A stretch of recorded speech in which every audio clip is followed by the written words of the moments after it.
Dhe kjo po ashtu lidhet edhe me këtë ridefinim, jo vetëm kulturës, pra jo vetëm kultura jonë që duhet të ridefinohet, duhet të rishikohet, por edhe arsimi duhet të ridefinohet dhe të rishikohet, sepse në shumë vende, si që është ta zonë Finlanda, ose edhe Holanda, kanë fillu të ndryshojnë edhe mënyra e mësimdhënies në shkolla. Në aspektin teknik, po. Dhe tash mi thonë të vërtetën, nuk është si para 50 vjetë që ka pas vështirësitë komunikimit, tash me një hyrje në internet ju mund të gjeni edhe metodat ma të avancume të mësimdhënies dhe çfarë unë konstatoj me keqardhje, është që tene ka ende mungesë të vullnetit politik për të bërë reforma, sepse ende dominojnë politikën njerëzit e mendësive të kaluara,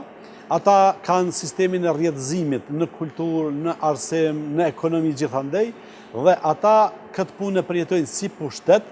dhe nuk duan të alshojnë këtë pushtet. Prandaj, gjeneratat e reja realisht po vuajnë nga një arsim i dobët publik, edhe jo vetëm fillor, edhe para universitar përgjithsisht, por edhe universitar, dhe unë besoj që edhe debatet e tilla do duhet të shërbenin për sensibilizimin e opinionit, për të arrit presionin mbi qeveritë tona për të ndryshuar çastin ndaj arsimit në vend